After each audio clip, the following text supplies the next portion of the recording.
vision or another print disability that makes reading, holding a book, or turning a page difficult or impossible. The content is copyrighted by the respective publishers. For more information, please visit us on the web at nfradioreading.org.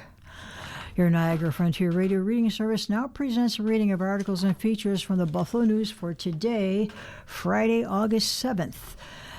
Your readers today are Ed Howard and JJ Patek, and we'll open as we enjoy doing with the weather, which right at this present time is looks damp out there. Yeah, a little damp out there.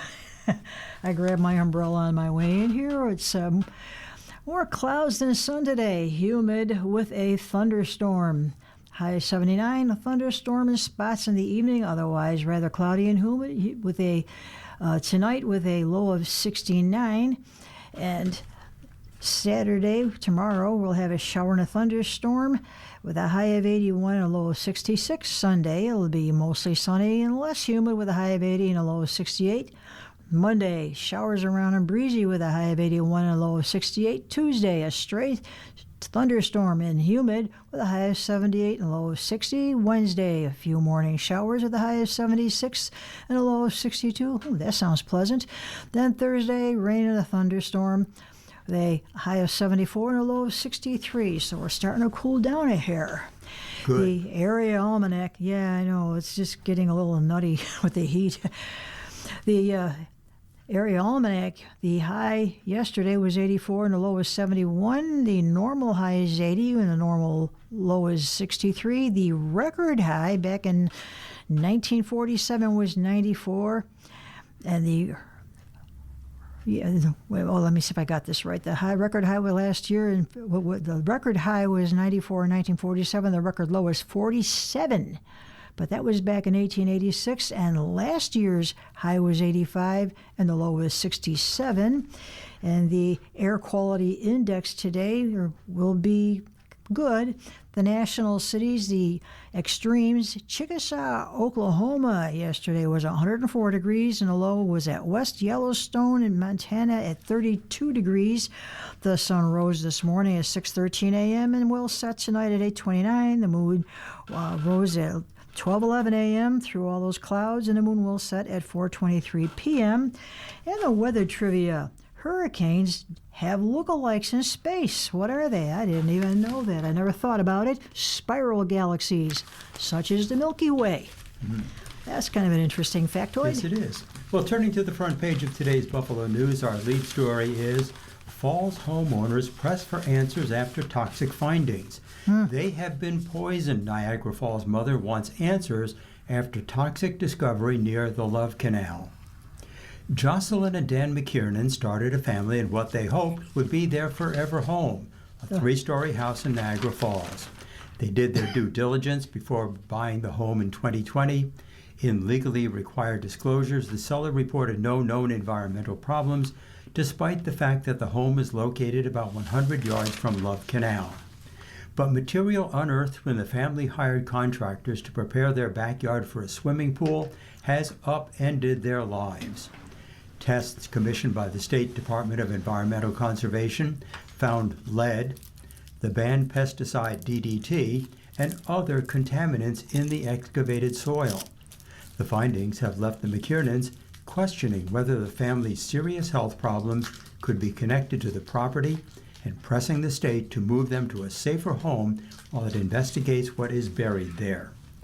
Those health problems include frequent headaches, 5 miscarriages within 3 years, kidney issues, and a child with hydrocephalitis. No direct connection between the family's illnesses and the contaminated soil has been established, but the frightening discovery has prompted them to press state officials for answers, additional testing, and temporary relocation. We're trying to build a life for our babies, and they could be poisoned without us even knowing, said Jocelyn McKiernan. They have been, actually, to be blunt, they have been poisoned. McKiernan lives in the home with her husband Dan and 3 children, ages 1, 4, and 6. The family is now asking the DEC to evacuate them to a safer home while the agency continues to investigate the waste. They also want their neighbors' yards to be tested. Dirt samples from the McKiernan's yard were found to contain levels of lead up to 154 times above New York's safe limit of 63 parts per million, according to a report by Eurofins, the company contracted by the DEC to conduct the testing. The samples were taken from a pile of dirt excavated to level off an area for an above-ground pool in the family's backyard. Exposure to even small amounts of lead in the soil can cause lifelong damage to the brain and central nervous system, kidney damage, high blood pressure, and reproductive problems in adults. The hazardous pesticide DDT was found in the soil up to 3 times the levels of DEC's safe limits. My kids are struggling. They're wondering why they can't play in their backyard, McKiernan said. Why can't we use our beautiful new pool? Our oldest is experiencing tremendous health problems. We don't even know how many years he has left in his life, and we've been poisoning by keeping him here. It's been making me sick. JJ? Finish this? Okay. The Blakeman slams Hochul on crime and then cites data from Cuomo's term. And this is from Robert Gavin, the Albany bureau chief. Party enrollment trends and polling suggest that Bruce Blakeman has a lot of work to do to unseat Kathy Hochul as governor of New York. But despite statistics that suggest otherwise, the Republican candidate thinks he has a winning argument. That Hochul is soft on crime and his record shows his approach will be better for the state. Neither is so cut and dried. The Nassau County executive, who has repeatedly bragged about making his county the safest in America while ridiculing Hochul's crime-fighting record, scoffed Wednesday as statistics that show crime increased under his watch compared to his predecessor. In a news conference outside his New York Republican State Committee headquarters in Albany, Blakeman blamed the pandemic for the rise in index crime and violent crimes after he took office in January of 2022, which happened to be after that. Blakeman, who has blamed Hochul for crime increases covering the same period of time, then lashed into the incumbent for several state actions she said have aided criminals, even though each took place during the term of Governor Andrew Cuomo, Hochul's predecessor. It's a revolving door of criminality in our state, Blakeman said. Don't even try and compare my record with hers. Voters in November will have to decide between Hochul seeking a second 4-year term and Blakeman, who became her main challenger after other candidates chose not to run or dropped out of the race. A Siena University poll in May showed voters preferred Hochul 49% to 33%. Blakeman has repeatedly cast New York as a state engulfed in crime, even as the state's Division of Criminal Justice Services shows violent crime and index crimes across the state have decreased since 2022. Index and violent crime in Blakeman's county have dropped since his first year in office as well, but statistics show that they were lower during the 4 years under Blake's Democratic predecessor, Laura Curran, than any year under Blakeman's watch. Asked about the increase, giving his claims of having made Nassau the nation's safest county, Blakeman replied that was during COVID. That's during COVID. Okay, that's during COVID. We were locked down at the point. What's the next question? On July 1st, Blakeman stated on X, your safety is at risk in Kathy Hochul's New York. Overall crime is up 22% and violent crime is up 11%. On my watch, Nassau became the safest county in America. The statistics he cited were from 2022, Hochul's first full year in office. Asked why the pandemic factored into the rise in crime in Nassau County but not statewide under Hochul, Blakeman ripped Hochul's record on crime without answering the question. Pressed on his reluctance to provide an explanation, Blakeman said, I'd answer that question you asked him. How's that? That fair enough? Blakeman quickly added, Kathy Hochul is the most pro-criminal governor in the United States of America. Let's look at everything else that she's done. Her parole board has let out cop killers. And then Blakeman mentioned the parole board release of Herman Bell, who, along with Anthony Bottom and Albert Washington, murdered New York City police officers Joseph A.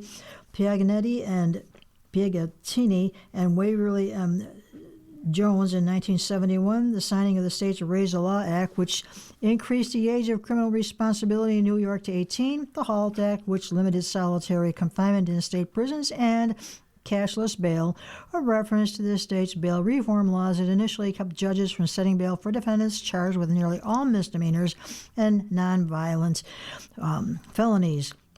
In every instance, the governor at the time had been Cuomo, Hochul's predecessor, and she has served as Cuomo's lieutenant governor before becoming governor when he resigned in August of 2021.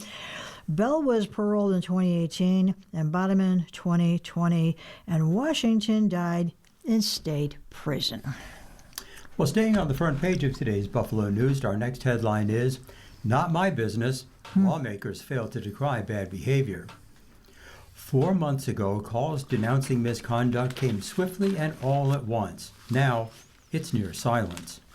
Allegations surrounding 2 House Republicans reached a fever pitch this week as Representative Chuck Edwards of North Carolina dropped out of his re-election campaign due to a report detailing, quote, "inappropriate conduct," unquote, toward 2 female staffers, and Representative Max Miller of Ohio doubled down on denying domestic abuse allegations made by his ex-wife.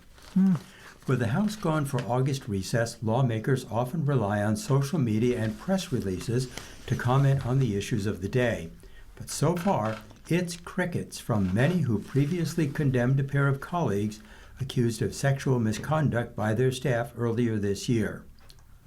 It's a leadership problem. Mike Johnson should be saying, "I have a problem in my caucus, I have a problem in my Congress, and it is my job to fix that," said Fatima Goss-Graves, president and CEO of the National Women's Law Center.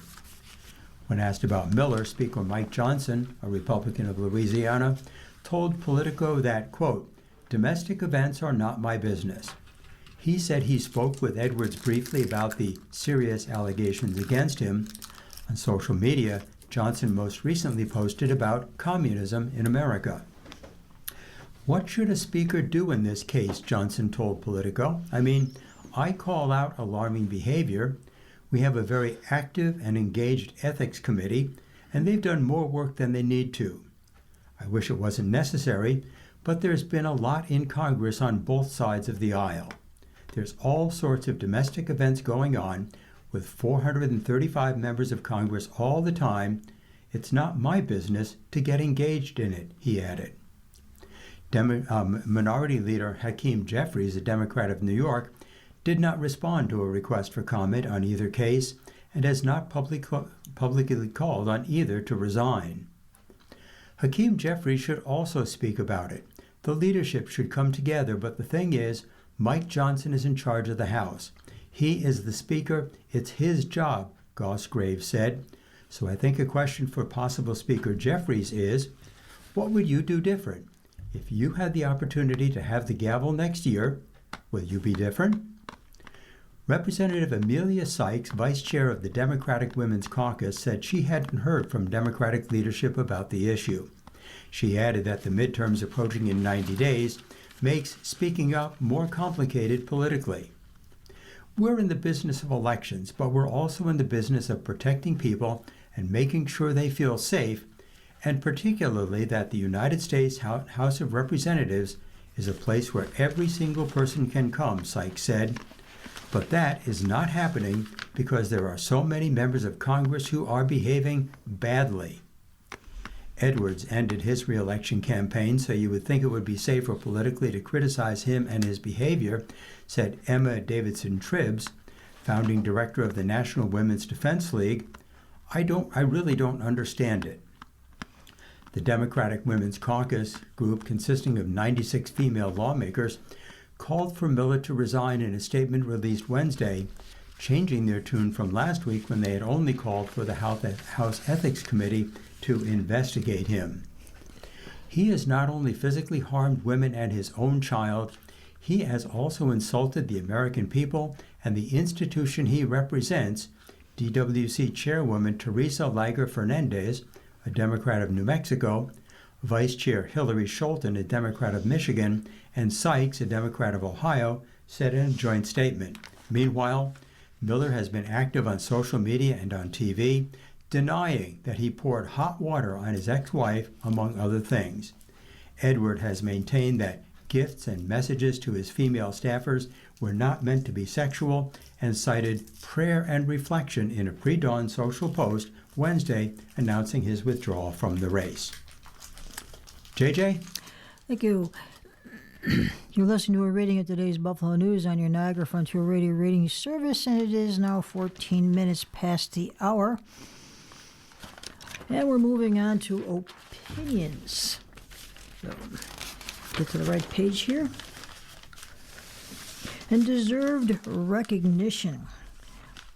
Western New York's healthcare landscape continues to evolve as national recognition, financial realities, and regional collaboration shape the industry's future. First, a major recognition for Roswell Park Comprehensive Cancer Center, which has climbed to its highest ranking in several years in the annual U.S. News and World Report. In the publication's recent released rankings, Roswell Park ranked as the nation's 17th best cancer hospital. That placement puts Roswell Park one position ahead of Cedars-Sinai Medical Center in Los Angeles and one position below Cleveland Clinic. It is welcome validation of the Institute's clinical excellence. The news, as John Harris reported, that the ranking reflects strong patient outcomes, including survival rates and successful discharges, after the Buffalo Cancer Center returned to the top 50 last year following a 3-year absence. The honor comes as Roswell Park is working through a third consecutive annual deficit. Addressing challenges, hospital officials have hired an outside consulting firm to examine its finances and are searching for a new chief financial officer. The contrast underscores a challenge facing many hospitals today while delivering nationally recognized care and, at the same time, navigating mounting financial pressures. Kaleida Health has also received recognition. Its flagship Buffalo General Medical Center ranked as the 23rd best hospital in the state. The ranking is part of the publication's Best Hospital list, which evaluates hospitals nationally by state, by metro area, and by specialty. Kaleida ranked one place ahead of Albany Medical Center and St. Joseph's Health Hospital in Syracuse, which tied for 24th. Buffalo General was ranked as high-performing in 10 procedures and conditions: aortic valve repair, COPD, gynecological cancer surgery, heart attack, heart bypass surgery, heart failure, hip replacement, lung cancer surgery, and pacemaker implantation and stroke. So we're doing well there. And then for regional expansion and more health news, Kaleida Health is continuing to expand its regional reach. Harris also reports that the health system has become the sole member and passive parent of Dunkirk-based Brooks TLC Hospital System and Bertrand Chaffee Hospital in Springville. As Harris reported, the move is intended to strengthen health care access across Erie, Chautauqua, Cattaraugus, and Wyoming counties, while helping the organizations cope with rising costs, technology investments, and looming reductions in federal Medicaid spending.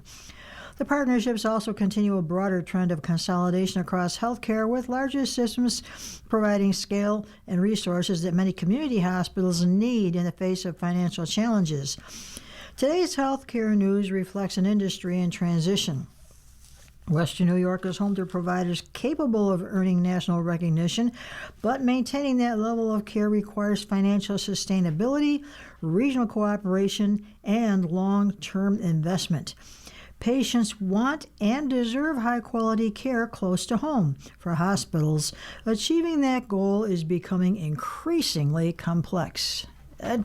Well, next we turn to the Another Voice column, and the topic today is healthcare, and the writer is Sally C. Pipes, who is President, CEO, and the Thomas W. Smith Fellow in Healthcare Policy at the Pacific Research Institute, and her headline is, Medicare for All will come with many pitfalls.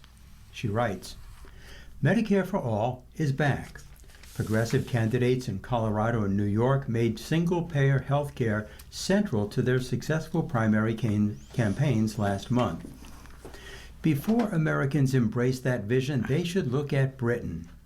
After more than 3 years of strikes, resident doctors in Britain's government-run National Health Service have accepted a pay deal.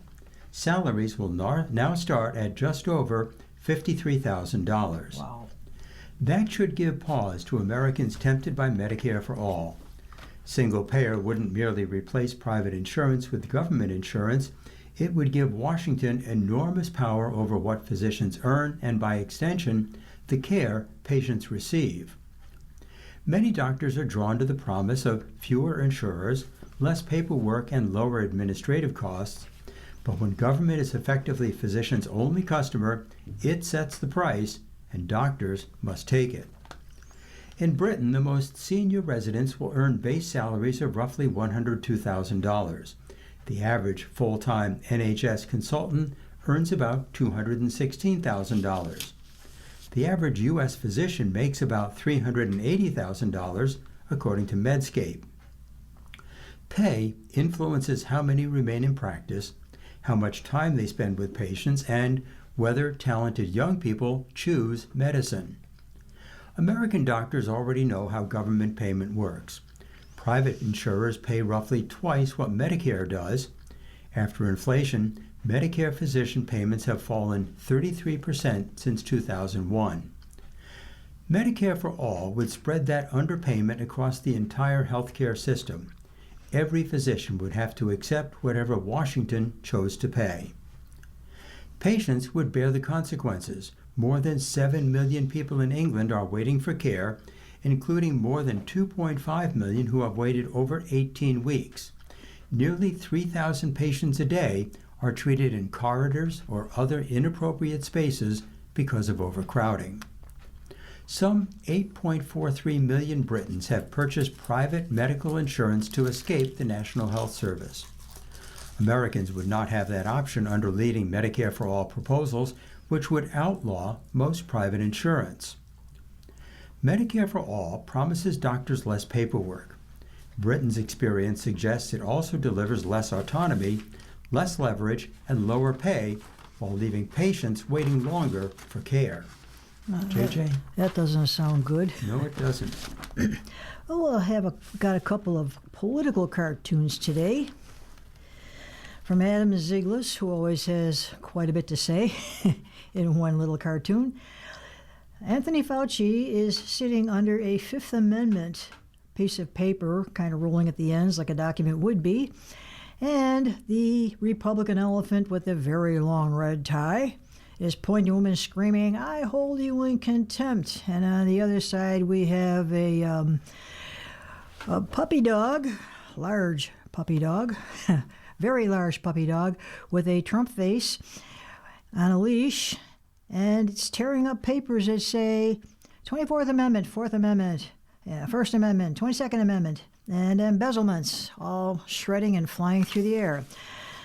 You can take that as you please. And the other one is Al Goodwin from Creators Syndicate has a kind of a swampy area, and it says peace plan on the shore on the other side of a sort of a wet lake, and a Trump-faced toad looking across at these little things that look like large scorpions, one of which is labeled Iran, saying, "What don't you understand about it's just my nature?" Take that as you will. We describe, you decide.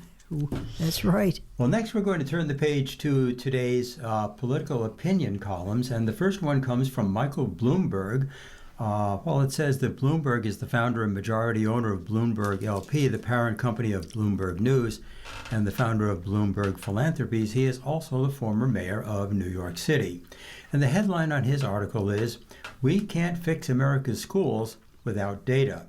He writes, "When both U.S. parties paint the other as a threat to the country's future, both are ignoring one of the gravest threats of all, student achievement levels that are abysmally low." Amen. The only thing worse than failing to teach students basic skills is not knowing how bad their test scores are, because that ensures nothing will change. And that's where the country is heading if the White House continues its efforts to shrink the Education Department's research and statistics operation. After decades of steady improvement, thanks to concerted bipartisan efforts to improve public schools, test scores plateaued in the 2010s as both parties retreated from the issue. After the pandemic, scores fell through the floor. Some 5 years later, they remained dismal.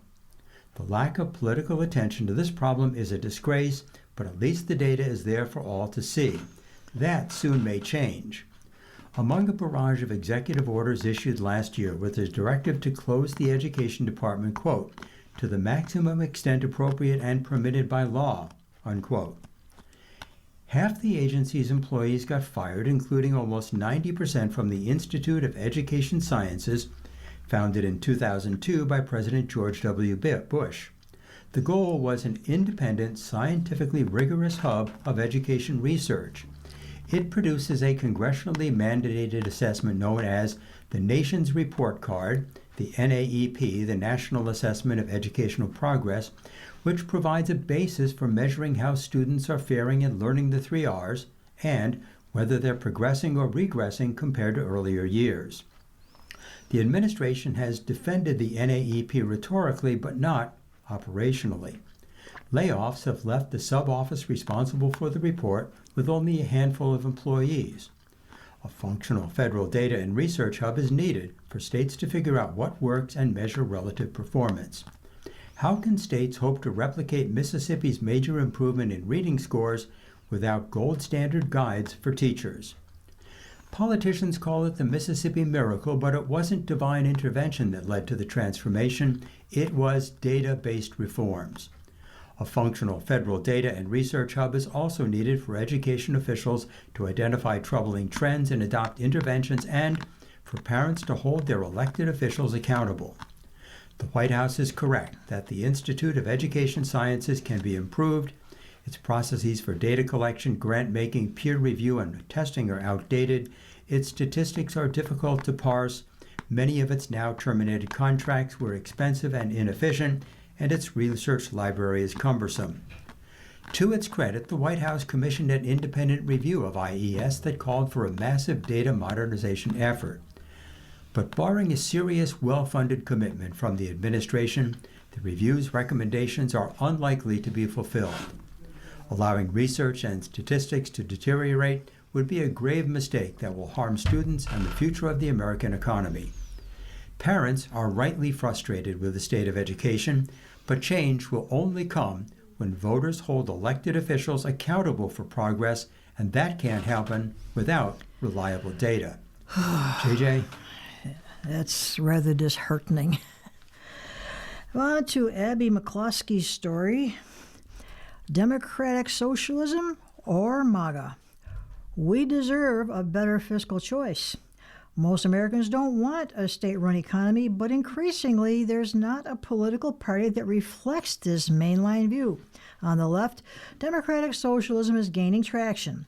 2/3 of Democrats view socialism positively, according to Gallup. On the right, although the vast majority of GOP voters, that's 74%, still support capitalism, a belief in free markets has not guided Republican policymaking in the MAGA era. It won't surprise you that a center-right conservative whose career spans the Koch Foundation and the American Enterprise Institute, my skepticism of socialist economics and its promises is deep-rooted. But my concern is what this trend does to our withering political health. If the only politically viable alternative to MAGA populism is democratic socialism, where does that leave the 54% of Americans who view free market capitalism favorably? The Trump era has been marked by unusually high levels of government intervention in the economy, markets swinging tweets, historic tariffs, pressure on the Federal Reserve to influence monetary policy, government stakes in private firms, and intervention in cryptocurrency. In the Heritage Foundation's ranking, the U.S. now ranks 22nd out of 184 countries in economic freedom, near its lowest in 30 years. Hardly a golden era for free enterprise. MAGA populism has pushed corporations to cater to the moods of the White House or risk falling out of favor. True, there are still glimmers of Republican policy priorities that would have been part and parcel of a free market agenda, reducing federal bureaucracy, paring back federal regulations, and cutting taxes on corporations and small businesses, but the party that used to pledge its allegiance to the free market would do well to remember a warning from the late Austrian economist Friedrich Hayek. An authority directing the whole economic system of the country would be one of the most powerful monopolists conceivable. Democrats desire an even more complete shift toward big government. Among young Democratic voters under the age of 30, nearly 40% prefer candidates that identify as democratic socialists, according to Pew Research. This means that when former Vice President Kamala Harris reaches out to the New York City mayor and Democratic Socialist Zoran Mamdani, she is not just repairing broken fences or seeking to widen her coalition ahead of 2028. Increasingly, politicians like Mamdani are more representative of the Democrat base's economic ideals. Primary upsets won by Democratic socialists like Claire Valdez and Daria Eliza Avila Chevalier in New York, Mela Quiros in Colorado, and Chris Rebb in Pennsylvania show where the party's energy is. Democrats' search for a new economic script makes sense. Even in the polarizing Trump era, the Democratic Party remains historically unpopular. More of the same isn't working for them politically. And America's economic challenges are mounting: increased wealth concentration, stagnant upward mobility, deep uncertainty around AI. Socialism might not promise dynamism and growth, but it does pledge a measure of stability in prices, jobs, economic outcomes. Whether it can deliver them is another question. The result of these mirror image developments, the rise of democratic socialism on the left and MAGA populism on the right, is that Americans are left with less economic freedom and more political homelessness. When economic freedom goes, political freedom is never too far behind. The DSA platform includes abolishing the Senate and Electoral College, among other provisions. What? Tell me the political center isn't shrinking.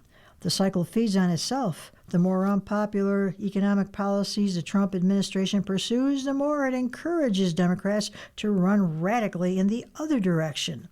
And when Democrats run under the banner of democratic socialism, that gives more license to the Trump administration to undertake unpopular economic policies like tariffs. The GOP can always say, at least it's not as bad as communism, a message the party is leaning into in the run-up to November's midterm elections. Partisans are forcing everyday Americans to pick from ever greater extremes. If the only road out of MAGA populism is one paved with democratic socialism, that's a dead end. Well, you're listening to a reading of today's Buffalo News on your Niagara Frontier radio reading service, and the time is 32 minutes past the hour. And in some national news now, the GOP is split on using socialism as a campaign weapon. Republicans seized on victories by two progressive candidates in Michigan primaries to portray Democrats as increasingly far left, with President Donald Trump labeling Michigan's U.S. Senate nominee, Abdul El-Sayed, as a, quote, communist loser. The swift attack by Trump and national party officials underscored a broader effort by Republicans to shift the focus of November's midterm elections away from the economic concerns of voters that have weighed on Trump's approval ratings. But Reuters interviews with advisors to 11 Republican candidates in competitive races for the U.S. House of Representatives suggest not everyone is behind Trump's months of pushing to make socialism and communism defining midterm themes. While 5 campaigns said they were leaning into the socialism message, 6 were skeptical or viewed it as a secondary theme.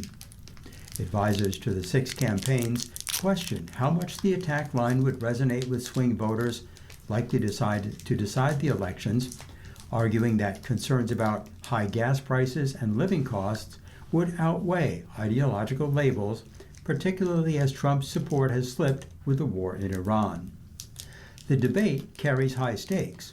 Republicans enter the midterms defending narrow majorities in the House and Senate, while Democrats hope to capture one or both chambers.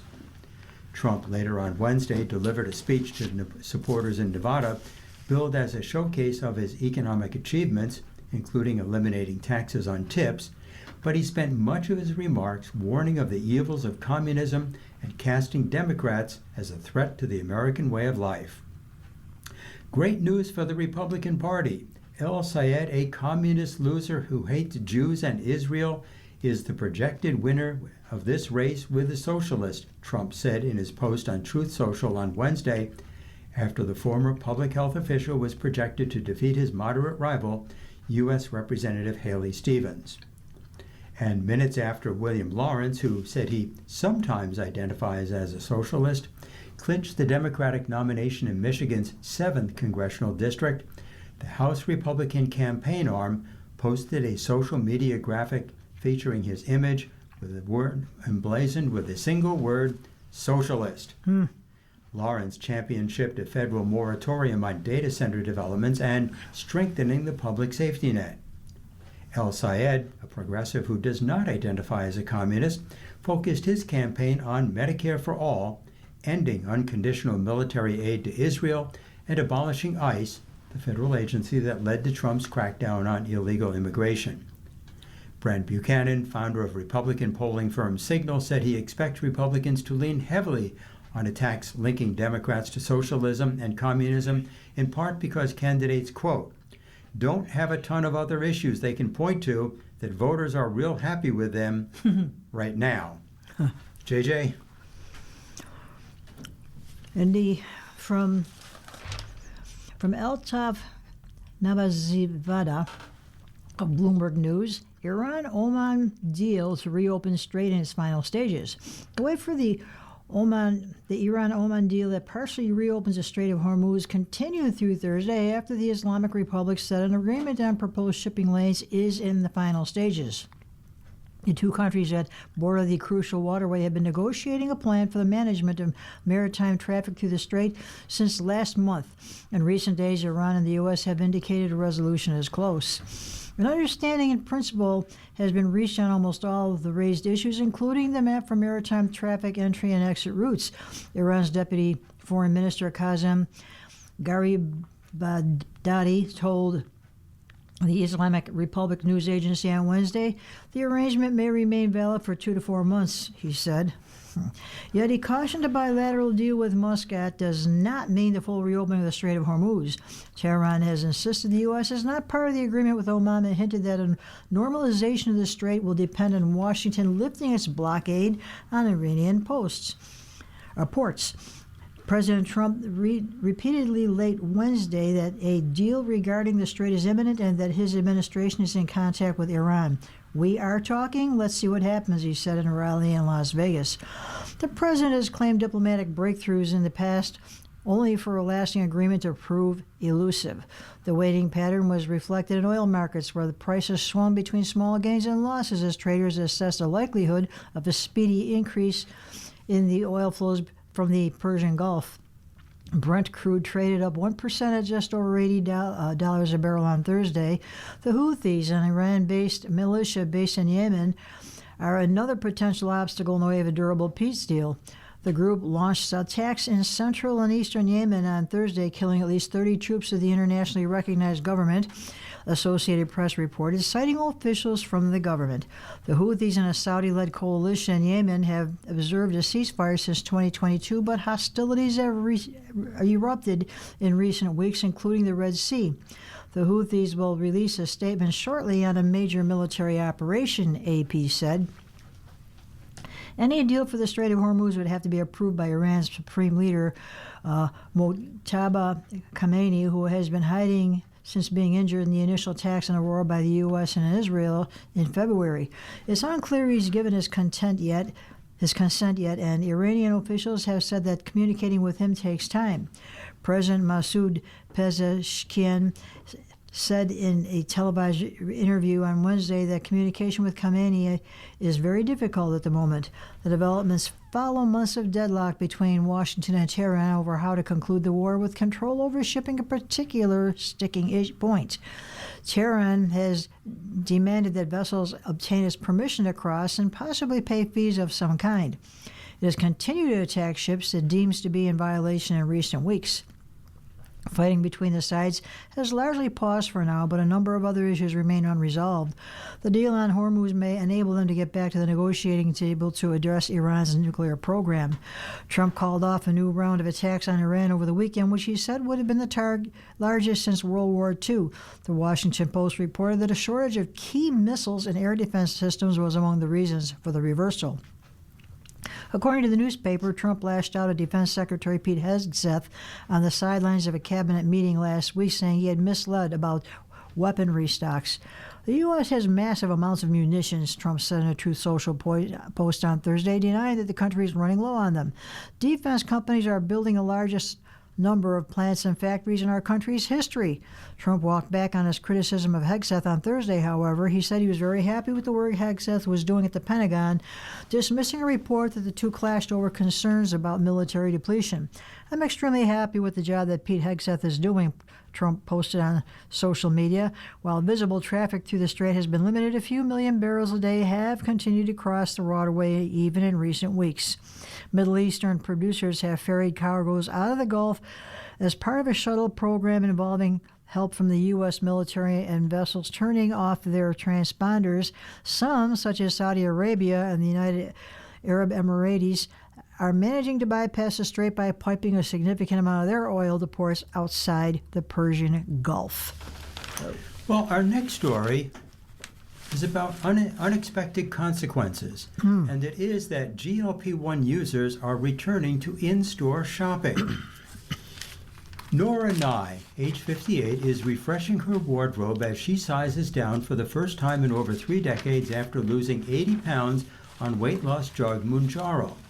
Earlier this year, the Denver bankruptcy lawyer walked into Macy's and found herself overwhelmed. Retailers are going to have to be ready for an influx of people getting into those sizes, but also needing help with it because we just don't know where to go, said Nye, who started taking the drug 19 months ago after a diabetes diagnosis. About 11% of Americans are on GLP-1 weight loss drugs, according to Gallup. With changed bodies, many are inclined to try on clothes in person to figure out what styles fit their new size, shoppers told Reuters.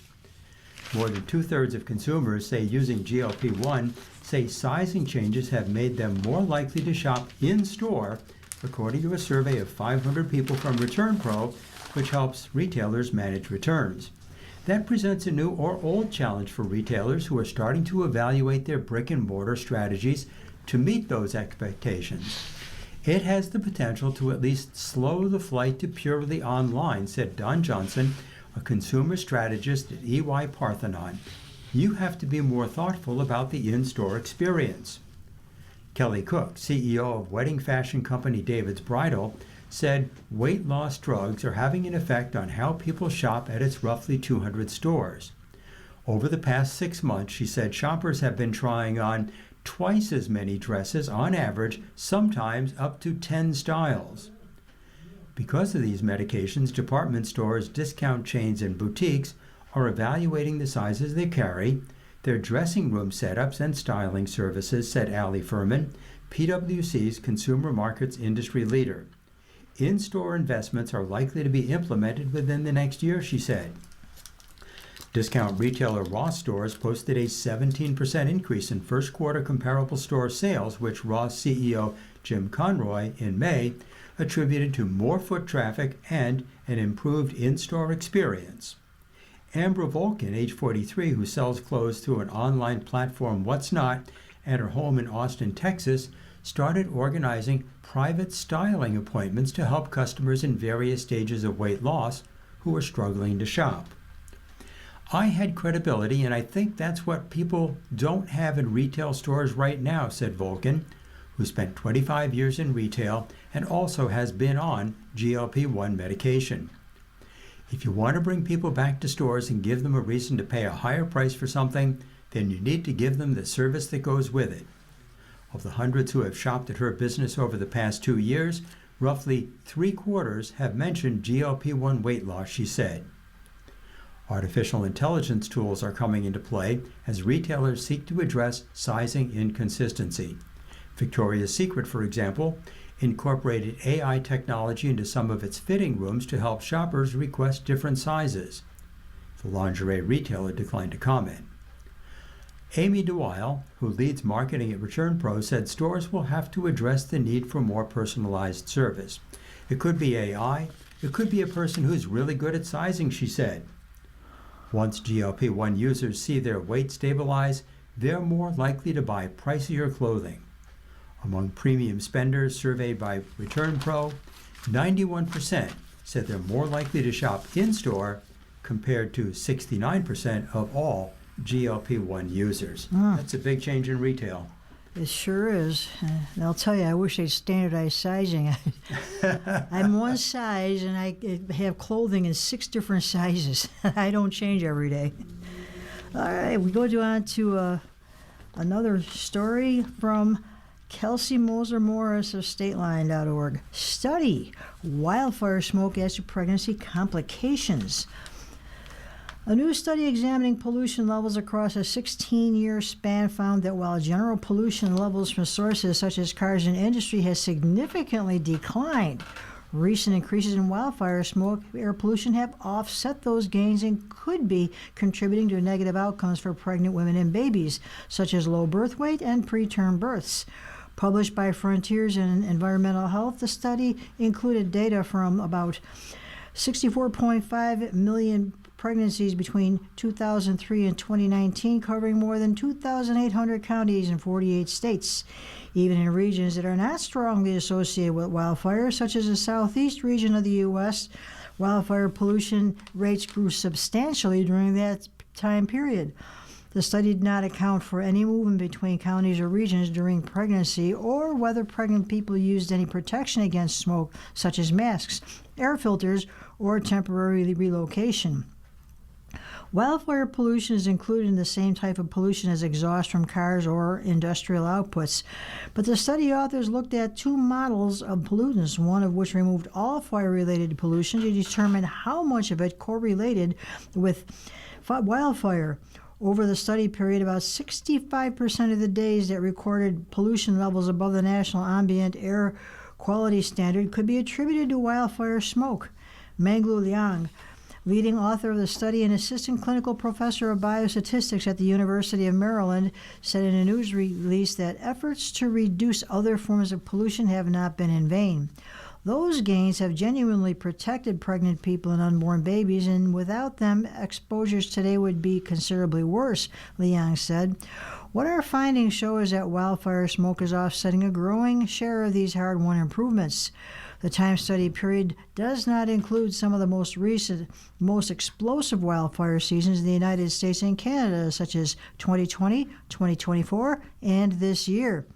By mid-July this year, there were more than 800 wildfires burning across Canada, leading to hazardous levels of wildfire smoke across parts of the Midwest and Northeast.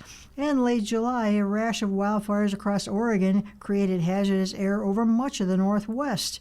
Recent reports show Oregon is on track to have its worst fire season on record, with nearly 1.8 million acres already burned and at least 2 months left of the peak season.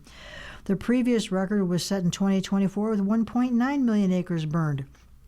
The study found that some regions were disproportionately affected by the smoke, including in the Northwest, where rates of pollution from wildfire more than doubled over that period. The study noted that the burdens were highest in the low-income rural areas with significant populations of American Indian and Alaska Native communities and areas with maternity care shortages. Recent studies have correlated wildfire smoke exposure with an increased risk of preterm birth, low birth weight, and other negative outcomes such as stillbirth and some congenital anomalies. Scientists believe the body's inflammatory responses to wildfire smoke can be harmful to the placenta, which is central to fetal survival, and some of the pollutants could cross the placental barrier and affect fetal growth and development. These outcomes matter well beyond the delivery room, and harms experienced before birth can echo for decades, Liang said in the release. That makes prenatal exposure a particular public health concern. As part of our newspaper reading, we now present the day's death listings. If you need further information on any of these names, call us at 716-821-55. And today we have 5 death listings, beginning with Janet L. Boland, nee Walbridge, who passed away on August 5th. Delia Rosario, who passed away on August 1st at age 91. Dorothy Agnes Schwab, who passed away on January 22nd of this year at age 94. And if I can get the screen to change here. There we go. Whoops. We're having a little computer problem. There we go. Louisa Infante, who passed away on August 4th. And finally, Mark Rodman, who passed away on August 6th. If you need further information on any of these names, please call us at 716-821-55. That's 716-821-5555. And we will go on to a little bit of entertainment now with the Royal Stars from Georgia Nichols. Happy birthday for Friday, August 7th of 2026. You have radical ideas and you're determined. You love to explore, test, and discover. This is a year of learning and teaching, and the stars do show the kind of day you're supposed to have.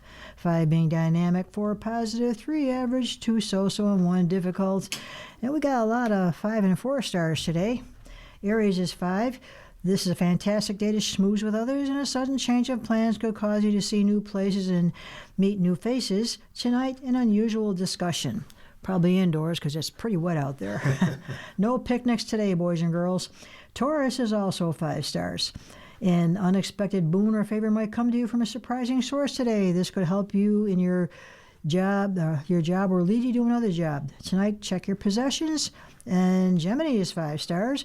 A new romance might begin. A sudden introduction or acquaintance might make you sit up and listen. Surprise opportunities to travel might occur. Tonight, be alert. Cancer is a mere 4 stars. This is a restless day for you. You might want to stock the fridge because something unexpected could impact your home scene. Surprise company might drop by tonight and enjoy privacy. Not if surprise company stops by. Wait a minute. Leo, 5 stars. Unexpected events will bring you in touch with others, friends, members of groups, siblings, or relatives. You might meet someone unusual tonight. Be friendly. Virgo, 4 stars. Something unusual might occur today that affects your job or your work. It might be a surprising news from the boss. Alternatively, something unexpected might affect your health or even your pet. Tonight, you're high vis. Libra, 5 stars. You feel friendly, sociable, and eager to meet others. Unexpected opportunities to travel might put you in touch with someone new and exciting. And tonight, learn and explore. Scorpio, 4 stars. Stay in touch with your bank account and anything to do with shared property and the resources of others because a pleasant surprise might occur today. Today's full of all kinds of possibilities, and most of them are favorable. Tonight, check your finances. Sagittarius for 4 stars. You might be happy to meet someone new today who's unusual. Something to do with your social contacts with friends and groups will surprise you tonight. Keep your eyes open. I'd rather go to sleep. Capricorn, 4 stars. Today is full of surprises, and for your sign, these surprises could impact your job, finances, or reputation. In all likelihood, whatever happens will be favorable. It might be minor, could be major. Tonight, be aware. Aquarius is 5 stars. A surprise opportunity to travel or explore avenues in publishing, the media, medicine, and the law might drop into your lap today. Alternatively, you might receive an exciting invitation tonight. Socialize. And Pisces, 4 stars. Your home routine might change today. Small appliances could break down or a minor breakage could occur. Stock the fridge because surprise company might drop by. Possibly financial news will please you. Tonight, relax. That's a head scratcher. Well, I'll tell you, I'm a Taurian, and it talks about possibly getting a better or a new job. Now, I'm retired, and I'm not really looking for a new job. Well, Pisces is a surprise because if things are breaking down, how is that 4 stars? Well, we'll see what happens. Right now, we're going to turn back time and look at today in history for Friday, August 7th. And in 1782, General George Washington created the first U.S. military decoration, the Badge of Merit. Badge of military merit, he said, now called the Purple Heart. In 1912, the dissident Bull Moose Party, officially called the Progressive Party, nominated former President Teddy Roosevelt for president after Republicans declined to do so. In 1942, the United States began its first offensive of World War II, Operation Watchtower. About 11,000 members of the 1st Marine Division landed on Guadalcanal, one of the Solomon Islands, taking Japanese defenders by surprise and securing an important airstrip. In 1947, the Kon-Tiki crashed into a coral reef in the Tuamotu Islands after carrying Thor Heyerdahl and his 5-member crew more than 4,000 miles from Peru. The explorer built the balsa wood raft to show that people could have made the trip in prehistory. In 1964, Congress approved the Gulf of Tonkin Resolution 416-0 in the House and 88-2 in the Senate. It gave President Lyndon Johnson powers to escalate the war in Vietnam.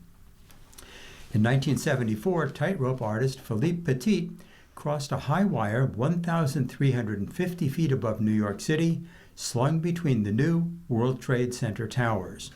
And in 1990, President George H.W. Bush ordered Desert Shield in response to Iraq's invasion of Kuwait. Now, from the nation and world, the Digest, Trump mulls executive order on vaccines and autism.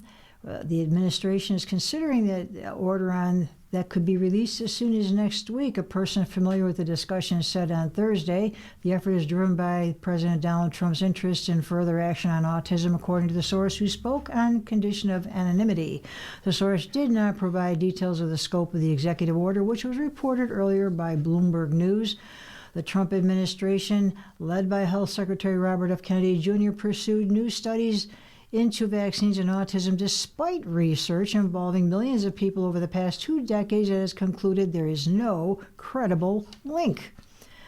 And the court says Meta must do more for kids' safety. A New Mexico state court ordered Meta on Thursday to pay $567 million and change how its platforms function for young users in the state after finding the company is to blame for harming children's mental health. Judge Brian Beachside in Santa Fe ruled the company created a public nuisance in New Mexico, siding with the state's Attorney General Raul Torres, a Democrat. Torres accused the social media company of designing its products to addict young users. Beachside ordered the company to impose a range of youth safety measures, including monthly limits on teens' use of Facebook and Instagram, and restrictions on notifications, tighter controls on adult contact with minors, safeguards for AI chatbots, and enhanced review of child sexual abuse reports. And Meta said it will appeal the ruling. You're listening to a reading of articles from the Buffalo News for Friday, August 7th on your Niagara Frontier Radio Reading Service.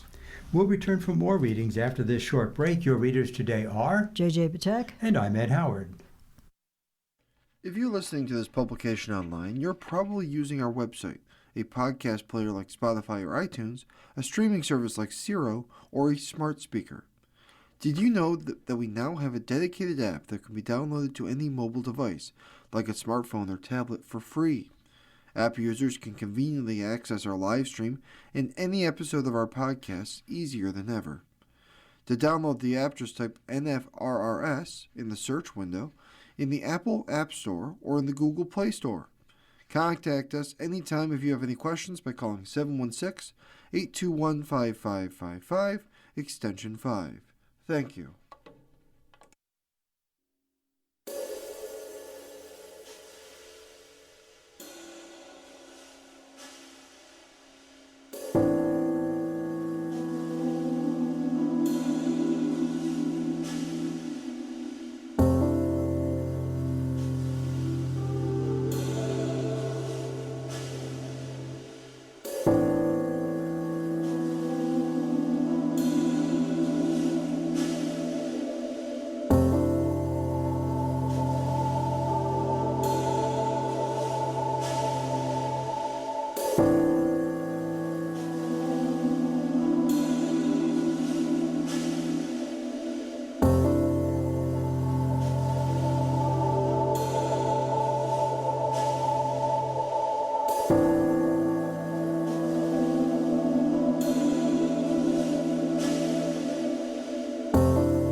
And we'll continue now with our reading of articles from today's Buffalo News. Your readers are Ed Howard. and J.J. Patek, and we got some city and region stories. From Ben Sugimoto, Bennett identified as state advisors for Buffalo schools. The Buffalo school leaders will have a new voices on their ears this year, and on Wednesday, some of them got to meet the person behind the voice. During a meeting of the Western New York Education Equity Task Force, Michael Bennett introduced himself as a new state advisor to Buffalo Public Schools, a position announced last week when Education Department Commissioner Betty A. Rosa visited Buffalo following concerns over the district's leadership expressed by Mayor Sean Ryan and Assembly members John Rivera and Pat Burke. Current and former leaders in the Buffalo Schools Committee attended the meeting. Bennett was appointed by Rosa in March as the State Education Department's Deputy Commissioner of Pre-Kindergarten through 12th grade operational support. Bennett was previously a superintendent for 4 years at Greenville Schools, as district southwest of Albany. From an advisor standpoint, what I want to be able to do for state ed is to be able to better understand some of the issues and things that are going on in Buffalo, Bennett said. He said he proposed to Michael Capuana, the local superintendent liaison in the state commissioner, that they meet with the district's leadership team weekly to discuss challenges the district faces and how the state could offer support. The district is led by interim superintendent Ebony Prophet Bullock, who will be sworn into the role on Thursday afternoon. As Rosa said last week, the focus will be on preparing Buffalo, I think I'm on the wrong page again. Yes, I am.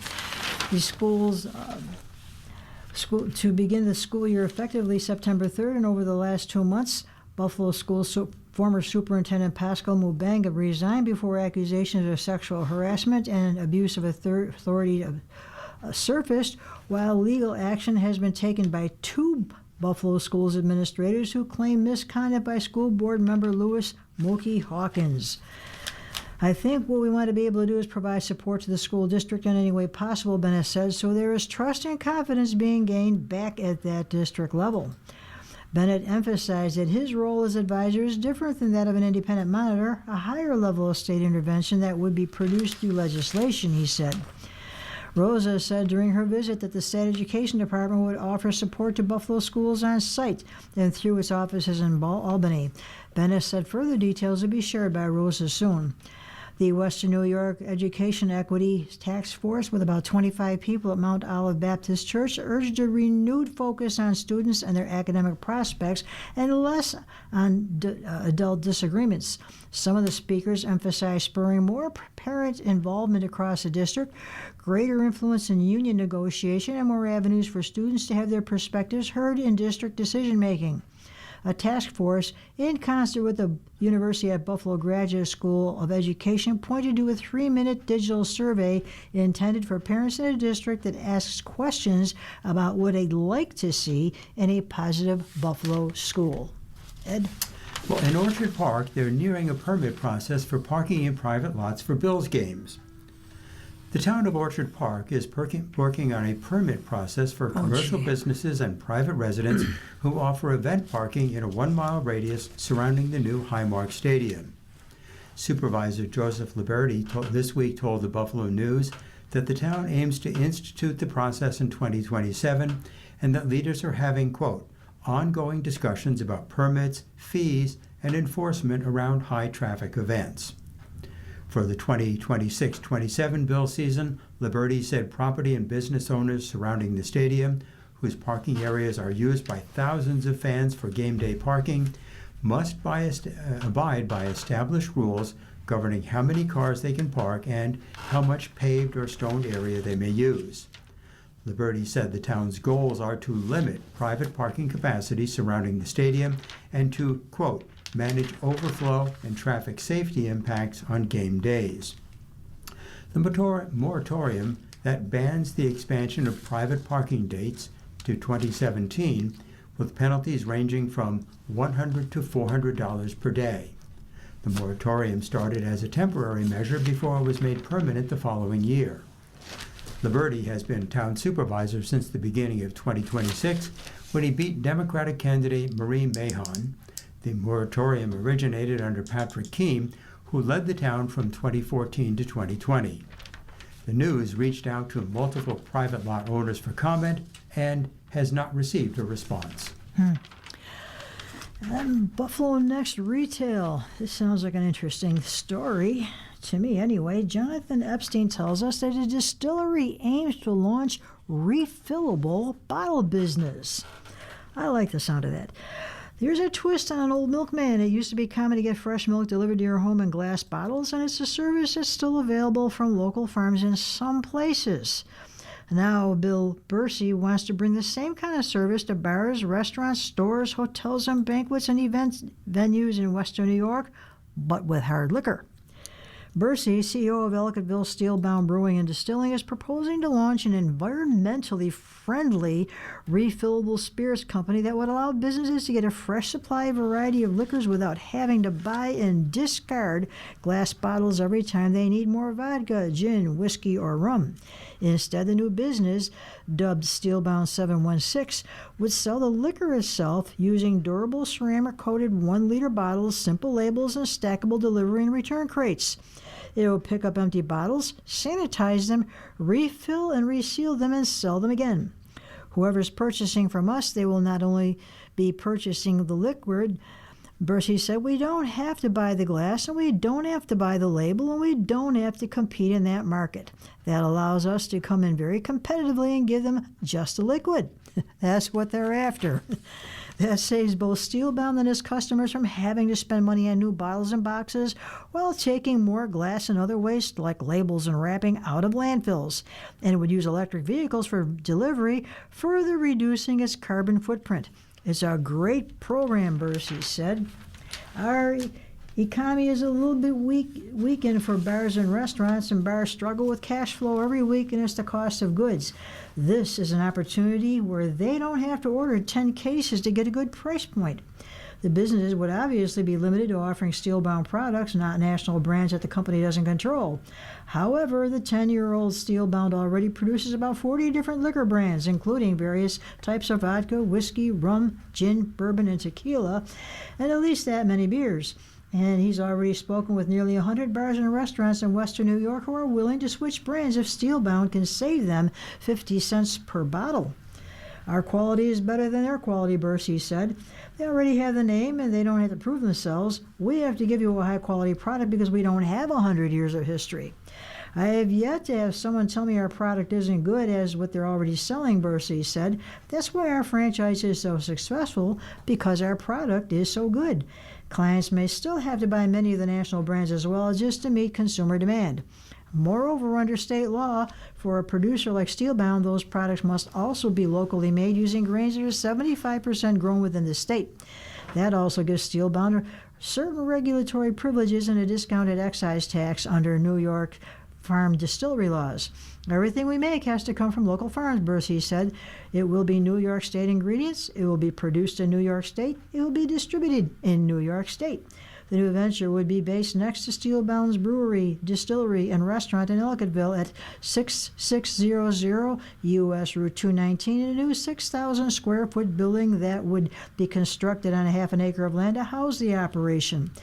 It would focus initially on Western New York, where Steelbound has an established presence, with another location it owns in Springville and franchises in Mosey and Williamsville, the Sheraton Hotel in Niagara Falls, and the Clarion Hotel in Dunkirk. But Bursey has larger ambitions, seeing the model scalable into other markets around the state over 5 years, starting with Rochester and the Finger Lakes, then expanding east to Syracuse and central New York, to Albany, and eventually downstate to New York City. Steelbound already has 200 to 300 employees overall, including about a dozen in Ellicottville for production, and Bursey expects to add 6 jobs paying an average of $62,500 per year. Bursey is seeking $255,000 in tax breaks for the $1.2 million project in Cattaraugus County Industrial Development Agency. He's also asking the agency for help with identifying other grants and incentives, and hopes to get a grant from the New York State Energy Research and Development Agency. He hopes to start construction as soon as possible if he gets bank financing and completion next year. So that sounds like it's a pretty good deal to me. Drink up. I don't really drink that much, but hey, Save a few bucks, It's support local environmentally business. friendly. Yeah. Well, next we have a Western New York Environment. nursing home that's fined $31,000 after a resident was hurt in transport. A Wyoming County nursing home is facing more than $31,000 in state and federal fines after an inspection early this year found a resident was injured after they weren't properly buckled up while being transported from an appointment.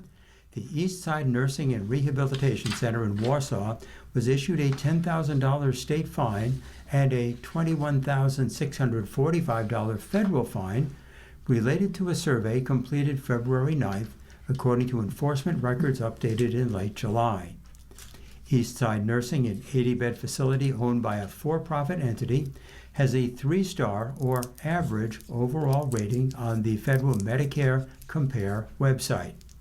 While it scores 5 stars or much above average on quality measures, the nursing home has 3 stars for health inspections and just 1 star or much below average on staffing. The recent fine is the largest penalty the home has faced in the last decade. Eastside Nursing received 3 federal fines totaling nearly $9,000 in 2023 and 2024 and was issued a $2,000 state penalty in 2021. Eastside Nursing did not respond to a request seeking comment for the story, but state records indicate the nursing home made several improvements to help prevent future transportation incidents. While the February 9th inspection found several deficiencies, the failure to keep residents free of accident hazards was the only one labeled as a, quote, severe systemic deficiency, which usually leads to the largest fines. The incident occurred at 11:15 a.m. October 10th when the resident was in the nursing home's transport van on the way back from a scheduled appointment. The resident was sitting upright in a wheelchair, which was securely locked, but the resident was not secured by shoulder and lap safety belts. The vehicle was traveling 45 miles an hour when the driver had to brake abruptly to avoid a crash after traffic in front of the van stopped suddenly. With the abrupt stop, the resident fell forward out of the wheelchair and onto the van floor. The resident landed on their face, bleeding from the nose, and had pain in the knees. The nursing home's transport staff called 911 and notified Eastside Nursing. The resident was transported to the emergency room for further treatment and evaluation. Inspection details from the state provide varying reasons for why the resident didn't have the seatbelt on. The transport aide relayed to the driver that the resident refused to wear a seatbelt. The driver, however, said it was okay to proceed with the transport, the aide told inspectors. The transport aide told investigators that it was their first day working and they believed the resident was exercising their rights in not wearing a seatbelt. But in an interview, the resident told inspectors that they did not refuse to fasten the seatbelt. The resident was unsure why the transport staff did not secure the seatbelts. The nursing home's assistant administrator said it was the driver's responsibility to ensure all safety restraints were applied before transport. If the resident was properly restrained, they would not have fallen out of the wheelchair and caused the resident harm, according to the state's inspection details. The resident could have potentially sustained fatal injuries. The nursing home acted swiftly to correct issues after the incident. The driver was terminated that day on October 10th, and the transport aide was re-educated on policies the same day, according to state records. The policy for passenger vans was revised that day to include a 3-level safety verification process for every resident transported, with signatures required for each completed step. In addition, the facility enlarged and relocated safety signage inside the transport van. Quote, for the safety of all, drivers and passengers, everyone is required to wear seatbelts at all time while the vehicle is in motion. Please buckle up, the sign reads. JJ? Thank you. And now we will move on to sports. And you are listening to a reading of the day's Buffalo News on your Niagara Frontier Radio reading service. It's 14 minutes past the hour, and we are going to discuss the Bills. And from Lance Lazowski, the Bills push to re-sign Torrens as O-line's next building block. Protecting Josh Allen is now the focus of offseason for the Buffalo Bills. It's a responsibility Brandon Beane does not take lightly. Being the Bills' general manager and president of football operations, handed Allen's battery mate center Connor McGovern a contract extension this offseason worth up to $52.4 million. DJ Moore, a veteran wide receiver with 4 1,000-yard seasons, arrived in for a trade. Dawson Knox, a veteran tight end who's an outstanding blocker and safety blanket for Allen as a receiver, agreed to pay a pay cut to return in 2026. Previously, the Bills re-signed Allen's starting tackles, Deion Dawkins and Spencer Brown. James Cook, the NFL's leading rusher in 2025, signed a 4-year contract extension last August. Now Beane is trying to retain another building block on his offensive line. He and right guard O'Cyrus Torrence confirmed to the Buffalo News that contract contacts between the two sides are ongoing. Torrence, who started all but one game during his rookie season, is entering the final year of his contract. He has not missed any of the Bills' 58 regular season and playoff games since Beane selected him in the second round of the 2023 draft. The Bills were interested in re-signing Torrence this offseason, but Beane had to prioritize free agency in the draft. Torrence knows a contract may not get done before the season begins in Houston on September 12th. Starting guards are expensive, and it takes time for the NFL general managers to see if every piece fits in their long-term salary cap puzzle. No matter what happens in the weeks and months to come, Torrance's focus is on becoming the best lineman for Allen and Bills. I know it can happen any day now, so it's staying locked in for now and focusing on myself and making sure I'm ready when that time comes. And after it's done, Torrence told the News following practice Tuesday at St. John Fisher University, I'm going to approach the job after the contract the same as I do now. I can't let that take away from my main thing. My main thing is a team. I need to be my best self every day at practice. I let my agent take care of it and relay information to me. Contracts signed by guards this past offseason illustrate the challenge Beane will face while trying to fit Torrance's next deal into the Bills' salary cap for 2027 and beyond. David Edwards, the Bills' starting left guard the past 2 seasons, joined the New Orleans Saints in March on a contract worth up to $64 million. To ensure Allen did not lose 2 starting linemen in a matter of days, Beane retained McGovern with a 4-year contract that guaranteed him $26.2 million. Through drafting, developing, pro scouting, and coaching, the Bills built an offensive line that's the envy of teams across the NFL. The unit has missed just 5 games because of injury across the past 3 seasons. In 2024, Allen got sacked 14 times on his way to the league's MVP's honors.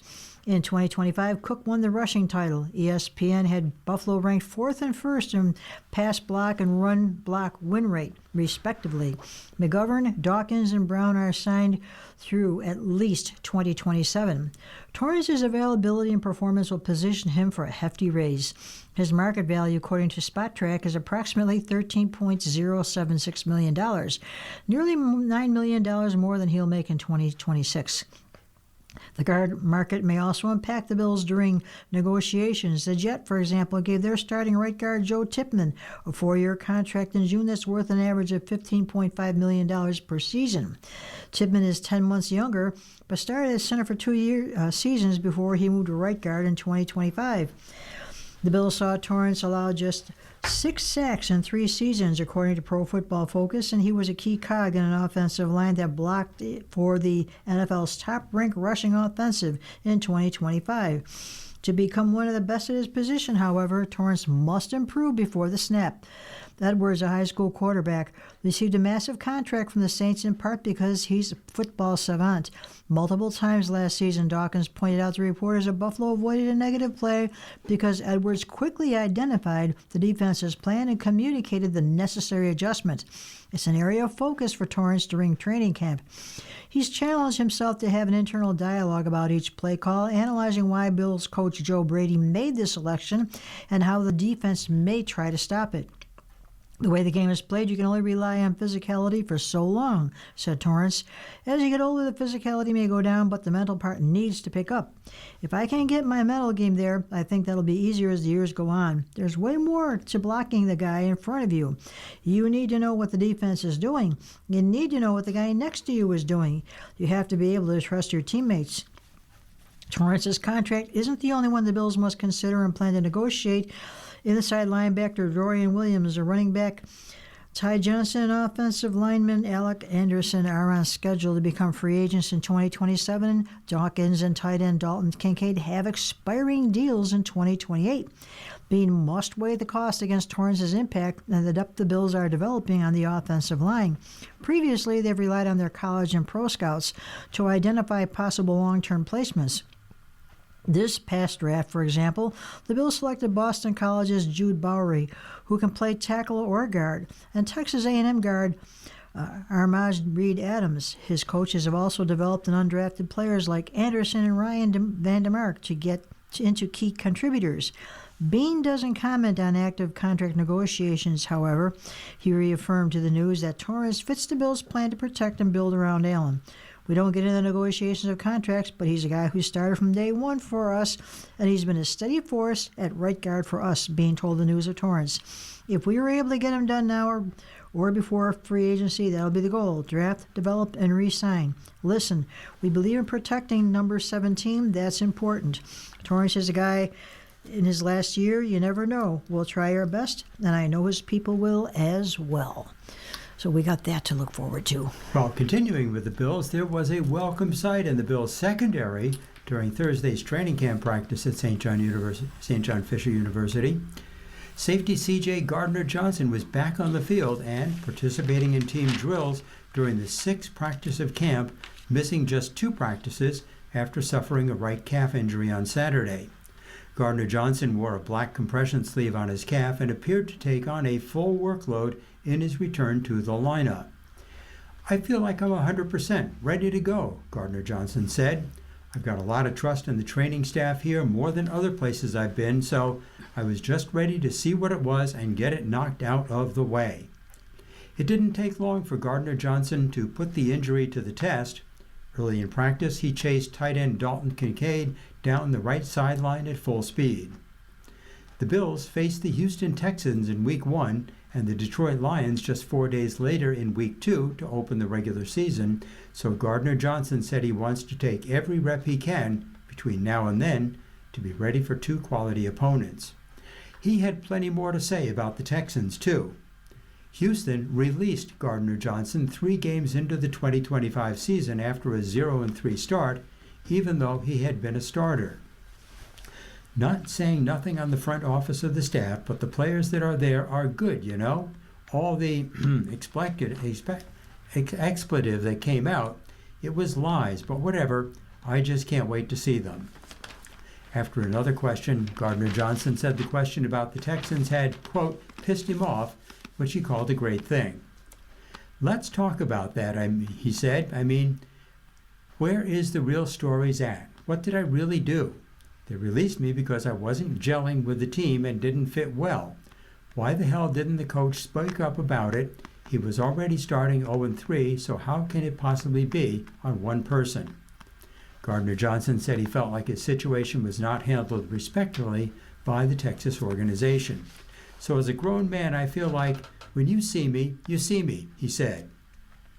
In other Bills training camp news, there was a Tyler Bass sighting. For the first time during an open practice at training camp, Bills kicker Tyler Bass kicked off and went through a period of kicking field goals, which ranged from 35 to 51 yards out. He showed more than enough leg strength on those kicks. The body feels good, said Bass, who missed all of the 2025 season because of a severe pelvic injury. A lot of work that I put in to get to this point, but we've still got a lot more growing to do. Amongst other highlights, if the screen would change here, there we go. The promise and frustration with Keon Coleman was on display. Early in 11-on-11 work, he made a nice catch on a crossing route, but he later dropped what should have been an easy completion deep down in the middle on a throw from Josh Allen. Coleman bounced back from that miscue to make a nice leaping catch and a big gain down the right sideline in a hurry-up drill. Defensive tackle Ed Oliver flushed Allen from the pocket on one rep and stuffed running back James Cook for what would have been a loss of yardage on another play.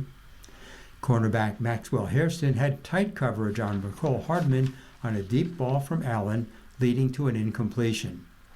Cornerback Christian Benford had an interception of Allen when receiver DJ Moore appeared to lose his footing on the route, and Jordan Hancock also had an interception on a throw from Kyle Allen. Edge rusher Andre Jones Jr. had a would-be sack, rushing from the left side of the defensive line. And from the Newswire service, an apology support may save the FIFA chief. May.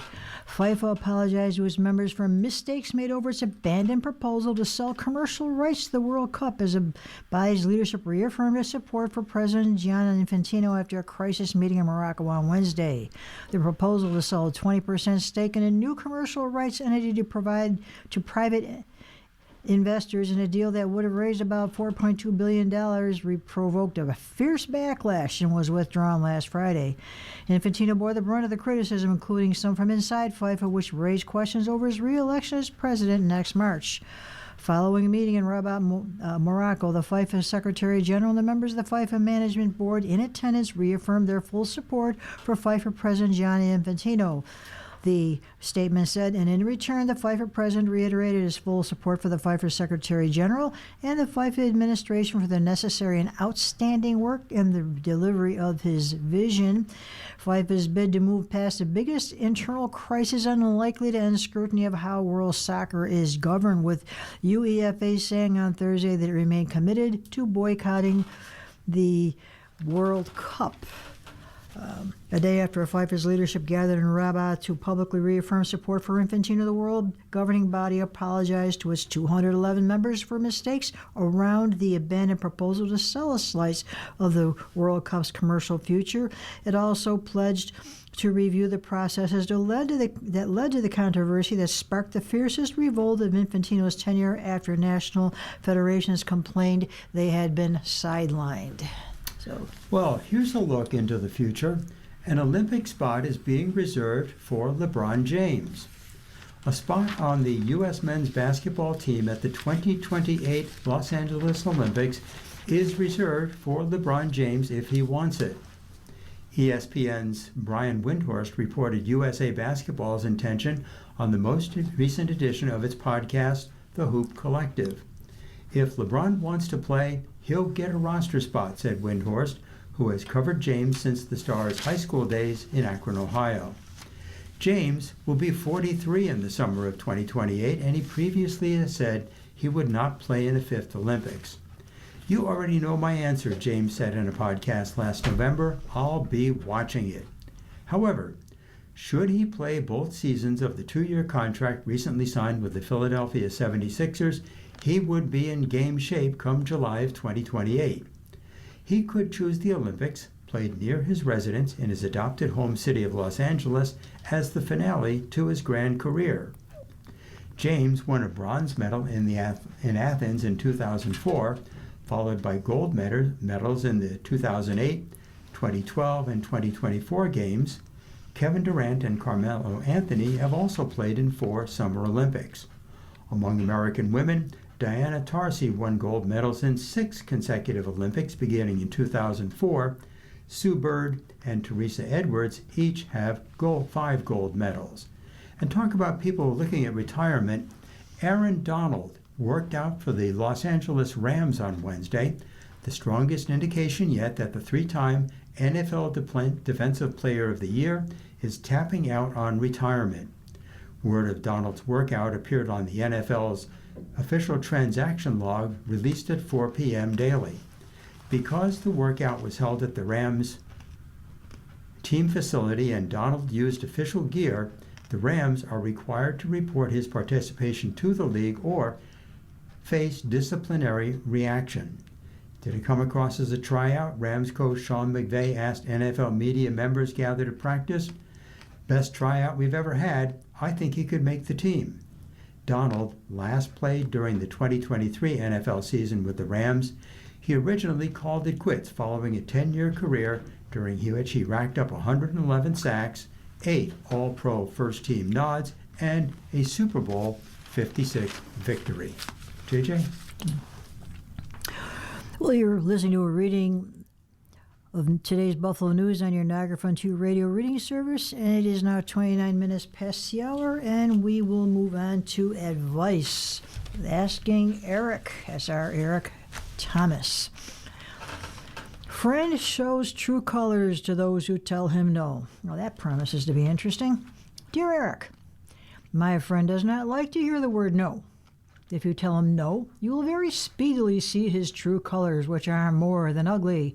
When he hears the word no, he goes out of his way to make non-consenting person pay for the falsely perceived misdeeds.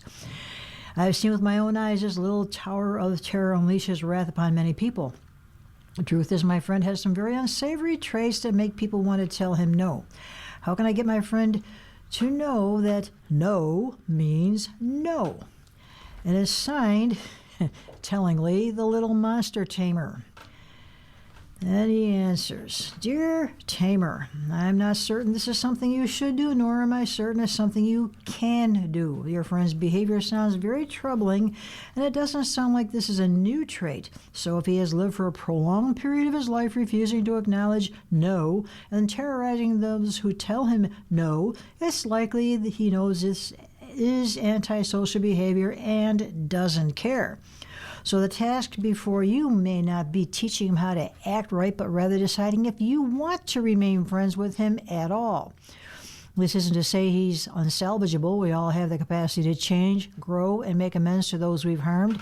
You can point out what you've noticed to him and talk about how you feel seeing him act that way, and this may have an impact on him, but you should be prepared for the possibility that he doesn't want to hear any negative information about himself and isn't open to feedback. He has to want to change, and part of the change is accepting that sometimes the answer is no. Next letter, Dear Eric, my partner and I live across the street from neighbors who we like very much. We go out socially with them occasionally, perhaps once or twice a year. Very nice people. They're 10 years younger than us. My partner is 71 and I'm 69, and we are retired. They both work, and they have two 20-something graduate students' sons who go away to school. My partner and I are very active socially, and we exercise a lot, and we travel often. Our days are busy. When we have nice weather, we enjoy carving out an hour or two away from our chores and errands to relax and enjoy our front porch, whether to read a chapter, catch up on emails or computer things, listen to headphones, read the paper, including Asking Eric, etc. The issue that we have with our neighbors knows when we are out on our front porch, and they'll come over often, either individually or together, plop themselves down, and without asking how we are or what we've been up to, proceed to talk about their health, their work, themselves, their sons' lives, their degree programs, and their plans for the future. The list is endless. They usually stay up to about an hour.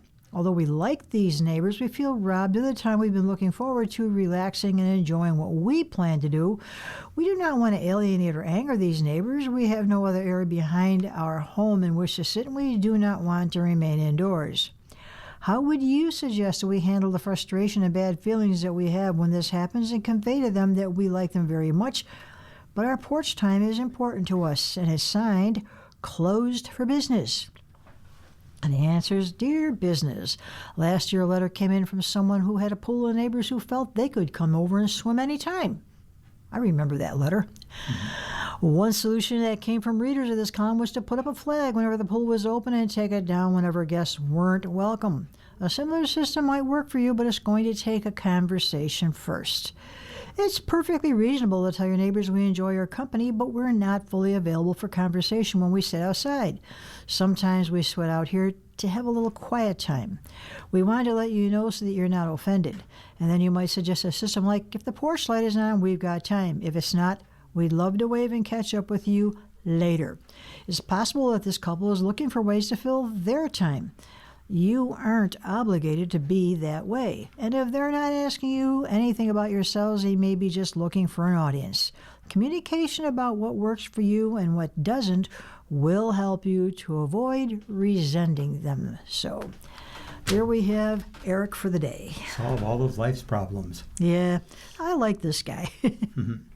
Well, our next story is headlined, What Teen Hiring Says About the Job Market. When the latest official jobs report is released on Friday, economists are expecting it to show that hiring picked up in July and that the unemployment rate held steady at 4.2%. Economists estimated monthly employment gains of 97,500 jobs would mark an increase from June's lower than expected 57,000 jobs added.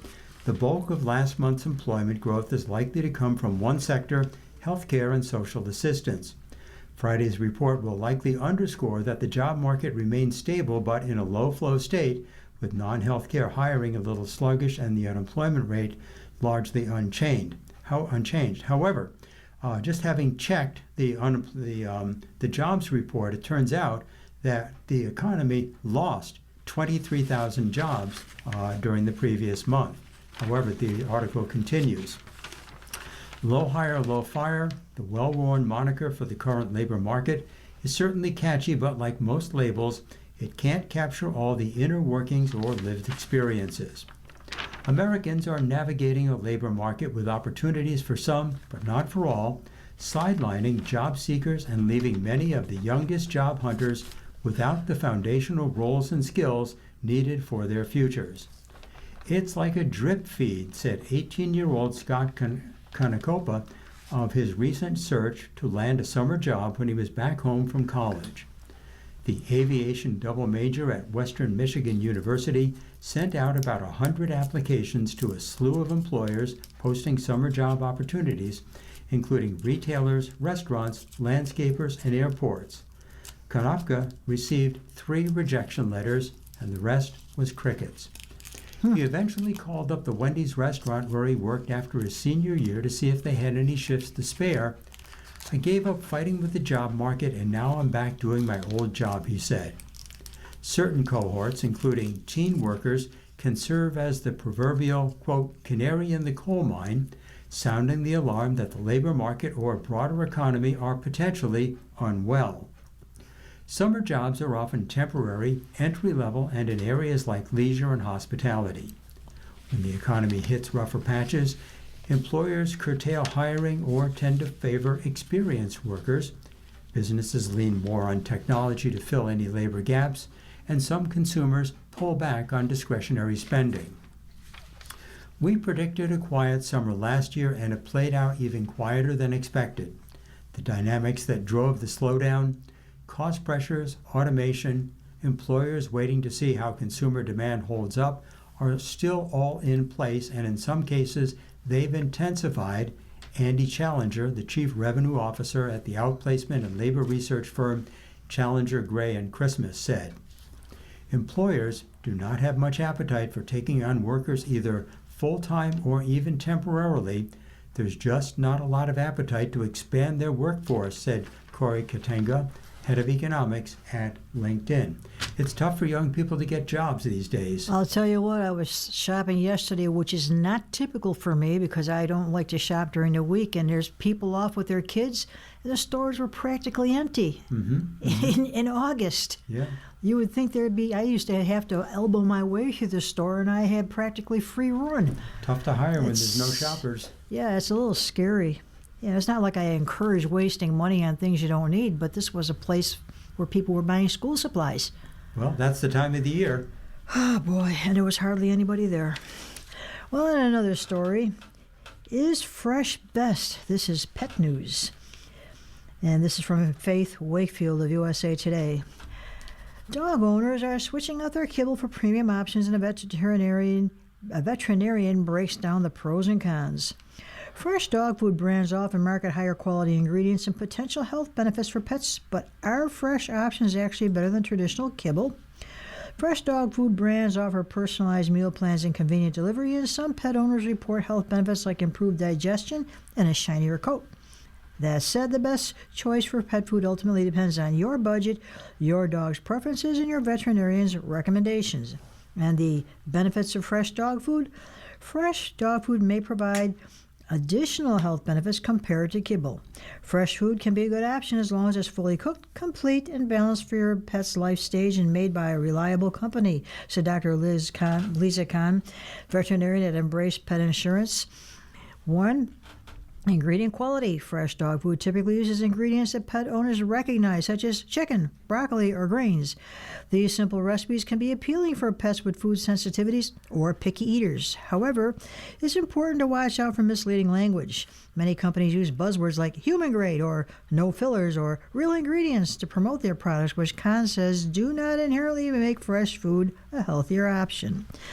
2. Digestion and gut health. There is some limited research suggesting fresh foods could be healthier for dogs to digest. Kahn also points out that some owners report smaller, firmer stools after switching their dog's diet. These changes could be linked to differences in digestibility, moisture, or fiber content, but more long-term studies are needed to understand if these effects translate into meaningful health benefits over time. 3. Skin and coat. Similarly, some pet owners notice a difference in their pet's skin and coat after starting a fresh food diet. This change could be attributed to the difference in nutrient, fat, and water content in fresh food compared to kibble. And 4, portion control and meal plans. Compared to traditional kibble, fresh dog food companies often have more options for customizing your dog's meals. For instance, you can often adjust portion sizes and recipes to support specific weight loss goals, health priorities, and dietary preferences. 5, convenience and time savings. Many fresh dog food companies deliver your pet's personalized formula to your door. Recurring deliveries of pre-portioned meals can be a more convenient alternative to purchasing bags or kibble. And then potential long-term benefits. Some companies claim their products support healthy aging or can extend your pet's life. However, research into the long-term health benefits of fresh dog food is still limited. Some smaller studies suggest fresh food could improve metabolism and certain health-related biomarkers. While this suggested dietary changes can affect age-related processes, it does not necessarily prove that fresh food helps dogs live longer or prevents disease. And key differences: kibble is widely used, shelf-stable, and generally regarded as safe for most pets. Kibble has been researched more extensively than fresh food, and many are formulated to meet nutritional standards. Fresh dog food can be a convenient alternative to kibble. It usually has simple ingredients and can be especially beneficial for pets who are picky eaters or have sensitive stomachs. Ultimately, guidelines from the World Small Animal Veterinary Association emphasize choosing dog food that's labeled as nutritionally complete rather than focusing on trendy diets. One potential drawback of fresh dog food is that it is usually more expensive than standard kibble. Additionally, there's no strong scientific evidence to support that fresh dog food is significantly healthier than kibble or results in superior health outcomes. Therefore, the added cost might not be worth it all for dog owners. Well, our next story is about the economy, and the headline is, Who's Paying the Price? Why states are relying more on sales taxes. Sales taxes are creeping up and income taxes are inching down. That's the takeaway from a new report from the Institute on Taxation and Economic Policy, which portrays a shifting tax landscape in the states. Since 1990, ITEP reports states have raised sales taxes 68 times, but lowered them only 29 times. During the same period, state lawmakers cut top personal income tax rates 210 times and slashed corporate tax rates 168 times. But states raised income taxes just 73 times and corporate taxes only 42 times. To some policy experts, the trend signals the victory of one philosophy of taxation over another. Many states are cutting progressive taxes, which tax larger incomes at higher rates, and they're relying more on regressive taxes, such as the sales tax, which put a larger burden on lower income taxpayers. The policy shift favors wealthy Americans and corporations, according to the report from ITEP, and it tends to hurt lower income Americans. People should be concerned about this, said David Cooper, Director of State Policy and Research at the Economic Policy Institute. It certainly contributed to the skyrocketing inequality in our country. But states are not moving in lockstep. While many states roll back income taxes for corporations and top earners, Other states are pushing hard in the opposite direction. California's controversial billionaire tax would impose a one-time 5% wealth tax on the state's billionaires. Massachusetts and Washington states have approved similar measures.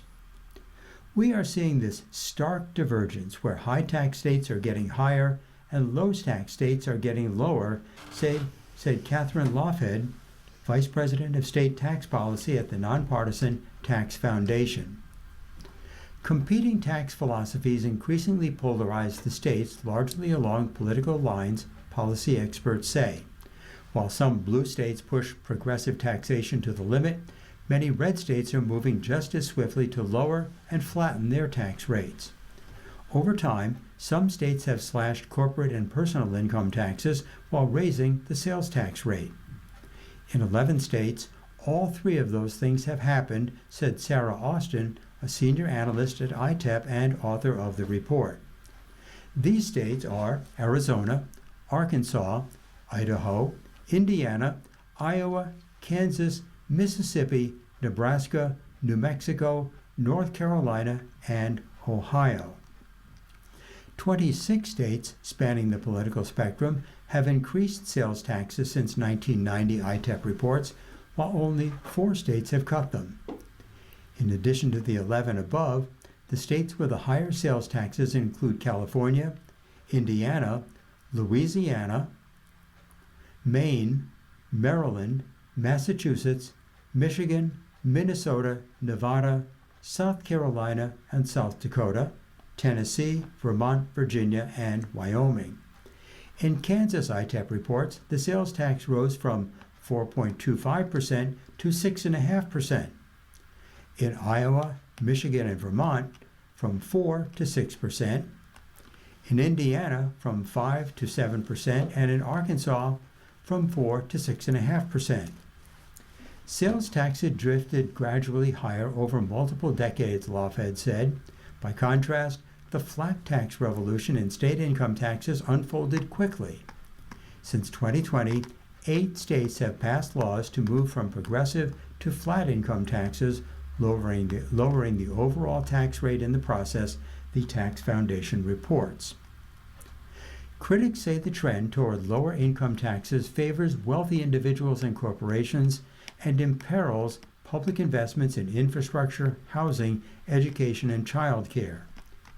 Rising sales tax rates, by contrast, tend to hurt low-income households because they spend a larger share of their income on consumer goods. Supporters of the tax shift, including the Trump White House, say states that cut income taxes do a better job at attracting and retaining residents and corporations. Politics aside, a credible academic argument supports cutting income taxes and raising sales taxes, said Adam Michael, Director of Tax Policy Studies at the Libertarian Cato Institute. Pro-business and anti-tax groups say high income taxes on corporations and wealthy individuals are destructive because many would-be taxpayers find ways to evade them, whether by reducing their taxable income or moving away. Sales and property taxes, by contrast, are considered to be less destructive, Michael said. It's harder to avoid them, and the tax streams are more stable. Cooper traces the anti-taxa movement in the 2010 elections, which saw 20 state legislative chambers flip from Democratic to Republican control, and a backlash against then-President Barack Obama. Since then, in those states, a centerpiece of Republican policy priorities has been cutting taxes or shifting taxes to be more regressive, Cooper said. 41 states tax wage and salary income in 2026. According to the Tax Foundation, of those, 15 charge a single tax rate, while 27 have progressive tax rates. North Carolina offers a striking example of regressive taxation, ITEP reports. Since 2000, the top income rate in North Carolina slipped from 7.75% to 3.99%, and the corporate tax rate dwindled from 6.9% to 2%. Meanwhile, the state's sales tax rose from 4 to 4.75%. As a result, sales tax now makes up 29% of North Carolina's state and local revenues, up from 21% in 2000. The campaign to lower state income taxes unfolded in an era when states have been doing very well. States have run surpluses in the post-COVID years, Lafayette said. But the flat tax revolution could come back to haunt some states, Austin said, as the Trump administration cuts funding for anti-poverty programs in housing, health care, and education. A lot of states started these conversations about tax changes when they had robust revenue, she said. As President Donald Trump's program cuts kick in, she said some states may start to miss their lost tax dollars. Thank you. And now we're going to read My View, a long-ago trip to the Promised Land from Jimmy Costa of Depew, who remembers almost being a Californian. World War II was still raging in 1944 when my father, weary of cold winters, sold his Jimmy's Lunch restaurant on Jefferson Avenue near William Street and our house on Peace Street in Buffalo's Fruit Belt. Packed in our 1935 Ford, we were soon on our way, our parents in the front and in the back, my two younger sisters and me, big 13-year-old brother who claimed a permanent window seat. I remember starting out excited and singing, "California, here I come." Because gas rationing was still in effect, Dad used his gas points to fill several cans, which he stuffed in a trunk with our meager luggage. Those gas cans could have gotten us somewhere else much sooner, especially when the cigarette butts Dad flicked out his window blew in through ours with flying sparks, which also triggered panic and shrieking cries. Two-lane highways took us through the center of every city, town, and village along our northern route west. I mooed to grazing cows, saw hovels with burlap curtains and weathered barns painted with chew mail pouch tobacco ads. We waved not only to people rocking or squatting on junk-cluttered porch, but also like long-lost neighbors to other migrating New Yorkers on the road. Motels being rare, we slept in primitive roadside cabins with outhouses. With chain restaurants non-existent, we ate in rustic places, usually bearing a neon sign saying "Eat" or "Cafe." Billboards stood in fields while small signs spaced a short distance apart lined the roads. I remember one that said, "You know how much you love that gal, but use 2 hands for driving, pal." Burma Shave. I remember the Burma Shave. Oh, I do too. Those were fun. At times, our lives were imperiled, especially while crossing the Rockies. Narrow lanes with hairpin turns, few guardrails, and 1,000-foot drops kept my hand anxiously gripping a door handle. Yes, but that was tame compared to what lay ahead on a scrubby desert plain. Because it was growing dark and too far to the next town, Dad parked on a shoulder for us to catch some sleep. Suddenly, in the middle of the night, the sound of a distant train awakened us. Peering through the front window, I saw headlights swiveling menacingly, growing larger, faster, and intermittently blaring of a horn ever louder. Out of the blackness, the train bore down on us, its shrill whistle piercing my ears, its light blinding my eyes. Frozen, I felt no fear, only a sense of impending doom. In those brief seconds, we sat paralyzed, waiting, watching until the locomotive loomed high above us, about to smash us to smithereens, when it thundered past, its deafening roar filling the night, its squealing boxcars rocking our car in their wake. Acrid smoke lingered as the whistle, clacking wheels, and red caboose lights faded until the train was swallowed up by the night from which it had come. Obviously, Dad had unknowingly parked a few feet from the track. Badly shaken, we sat wordlessly as Dad threw the car into gear and drove off. 6 days later, after leaving Buffalo, we found a boarding house on Sunset Boulevard where we rented a room with the use of the kitchen for $60 a month. We only lasted for 3 months before returning to Buffalo. This unfinished adventure was the first of Dad's 3 attempts to move us to California. Good grief. We'll end with this. The Golisano Institute plans a student-run coffee shop in its lobby. Students at the new Buffalo campus of the Golisano Institute for Business and Entrepreneurship will get a real chance at a real-world business experience by managing a coffee shop in the lobby of the former Buffalo News building that will open this fall. Huh. The Rochester-based business school is partnering with Cattaraugus-based Rocket Cup Coffee to open the shop on the first floor of the 5-story building at the corner of Washington and Scott Streets in downtown Buffalo. It will be operated by the Rocket Cup, managed and staffed by 10 students, and will be open to students, staff, guests, and patrons from local businesses that have a relationship with Golisano. As part of the deal, the shop will offer a custom blend created just for Golisano, which will be sold in branded bags with the Institute's logo. So there's another new coffee shop in town. Be interesting. You've been listening to a reading of articles and features from the Buffalo News for Friday, August 7th. We read the Buffalo News live on weekday and Sunday mornings at 9 a.m. and rebroadcast at 4 p.m. For more information, call 716-821-5555. Your readers today have been J.J. Patek. and Ed Howard, and we thank you for listening. If you or people you know shop at any of the Dash's supermarkets, please save Dash's register tapes for radio reading. Our agency receives $2 for every $100 in Dash's register tapes. Radio reading has raised thousands of dollars so far. Anyone can drop off their Dash's tapes to the Niagara Frontier Radio Reading Service at 1199 Harlem Road, Cheektowaga, between William and Clinton Streets. Or Dash's tapes can be mailed to the Niagara Frontier Radio Reading Service at 1199 Harlem Road, Cheektowaga, New York, 14227. Any questions on Dash's tapes for radio reading? Call us at 716-821-5555, and thanks for caring.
following program is intended for listeners who are blind, have low vision, or have another print disability,